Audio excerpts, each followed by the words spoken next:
Steve, thank you for joining us. A warning that you've given to us, the public, to take care today. Why has it got to this point?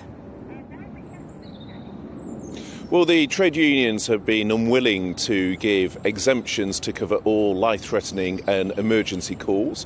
They've said that they wanted to negotiate those on a local trust basis and for paramedics to respond from the picket line. And obviously that creates much greater uncertainty in terms of the ability of the ambulance service to respond to calls. So what we said to the public is just to trust their common sense. Obviously, if there is something that is an emergency, to still call 999. We've got additional staff in the call centres. For example, I was on Sunday evening at the East of England, which isn't actually on strike and has boosted its call centre numbers by 50%. But we're just saying to the public to be cautious today, to reflect the fact that the service will be under very severe pressure. There's a lot of uncertainty because the trade unions have been unwilling.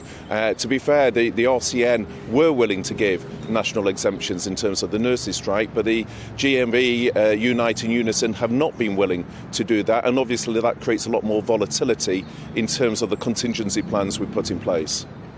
How are you keeping yourself safe today? We've been told by some people in government that we should avoid playing sport. We've heard suggestions that we should avoid unnecessary car journeys. What are you doing, Health Secretary? I'm working all day, as I think you would expect, and I think the public would expect me, not least given the real pressures on the system today. And we're putting all the contingency plans we can in place. I'm hugely grateful to our military, who once again are responding, and we've got military drivers providing contingents. We've got community services being stood up. We've got first responders. We've got a whole range of people responding to support patient safety. My focus today will be doing all we can to protect patient safety. But the bottom line is, without these national agreements with the trade unions, there is uncertainty over the level of calls that they will respond to. And of course, some of the calls, category 3 calls, are of themselves urgent and extremely important. So that's why we're saying to the public to bear in mind that the fact that the system is under pressure as a result of the strikes, but it's also under pressure because we've had a surge in flu cases. We've got an uptick in COVID cases, and we've got many parents who are also concerned about strep A, 5 times the normal level of antibiotics being prescribed for strep A. So the system is under pressure, and we're just asking the public to be mindful of that. They're going on strike because they say we're already at a level of pressure that is unsustainable. We can't maintain the levels of staff we need because people don't want to turn up, work in the conditions that they are, when their job, their duty is to look after people. They say we don't have the resources to do it and we're not paid properly.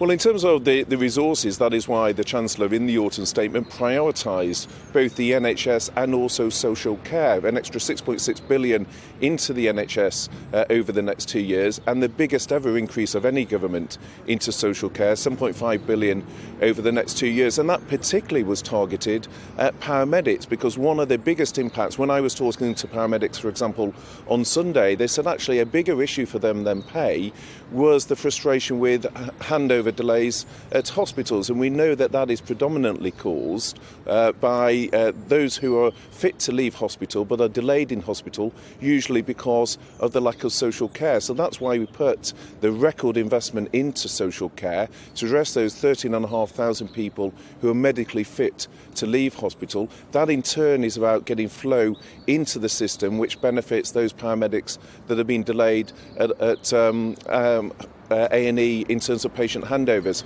So we are listening to the concerns of staff. I've been out with ambulance staff, with care home staff, with nursing staff in recent days. Health Secretary, and what they have said to me is, yes, pay matters, but it's not the only factor that matters. But I do want to ask you, you've said today that the Royal College of Nursing has actually worked with you to provide exemptions, whereas the GMB, Unison and Unite have been more intransigent. You've said that there could be a material risk of harm to patients, threat to public safety.